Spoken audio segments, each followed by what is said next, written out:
Hello and welcome back to our channel.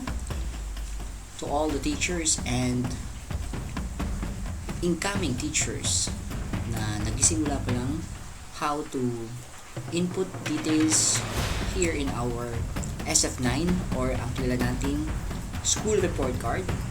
So since we have a new curriculum for grade 2, actually hindi lang naman po ang grade 2, even yung grade 3 and grade 5 since sila yung bagong newly implemented curriculum kasama na ng ibang naunang mga grade level gaya ng grade 1 and grade 4. So eto na po yung kanilang bagong school report card.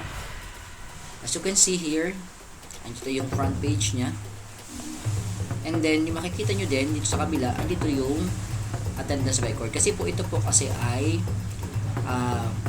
yung piniflip lang na report card. So pag print ko kasi siya, ito dapat ang itsura niya. Then pag ayusin nyo na, pinafold lang po ito. Ito yung lalabas na nasa last page.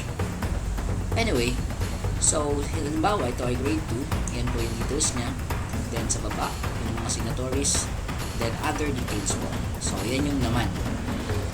So pwede nyo po siyang i-adjust na lang kung ano yung gusto nyo. For example, kung grade ito pala teachers, since almost same lang naman ang mga report card, nagbabago lang subjects, pwede po siyang gamitin din for grade 1 or even grade 3, 4 or kahit nga po sa 5. Ano lang pong babaguhin nyo? So you will just change the subjects.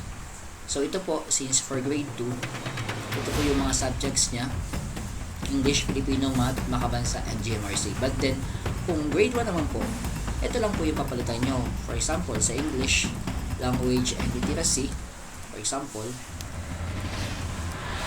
yan, Language. So, pwede po, since ito po ay editable naman. Then, dito po sa kabila naman, ito naman yung behavior statements. So, dito tayo nagalagay ng descriptive rating, either AO, always observe, SO, RO, or NO. So, ayan naman po sa baba nakalagay kung observe or not. So, dito po nilalagay kung quarter 1, dito tayo sa quarter 1. Then, hanggang sa quarter 4 na po yan.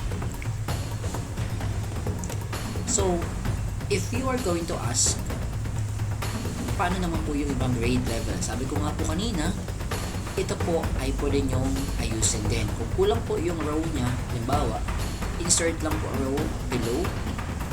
Yan, nakita niyo po, may bagong dagdag na row.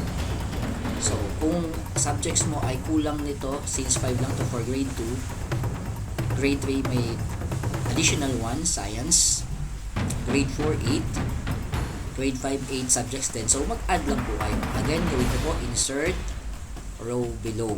Ayan. So, balik po muna natin kasi ito po ay for grade 2. Alisin ulit natin na ang delta po kanina. So, ganyan lang po ang paggawa. I hope nakatulong po ito. And if ever you have additional inputs, pwede po kayo mag-comment dyan sa comment section.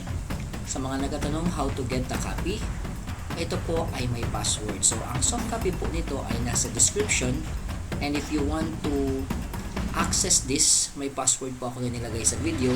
Pakihalang na lang po. And then yun po ang gagamitin nyo. Again, if you want the soft copy, check the description. Saan nakikita ang description? I-click nyo lang po ang title nitong video, then nakikita nyo doon ang link. Pag binuksan ng link, hihingan kayo ng password. Ang password ay pinakita ko sa video ito. Hanapin nyo lang po, and then that's it po. You can just download. If you want more, subscribe or follow our channel. That's it po, and see you next video. God bless and keep safe everyone.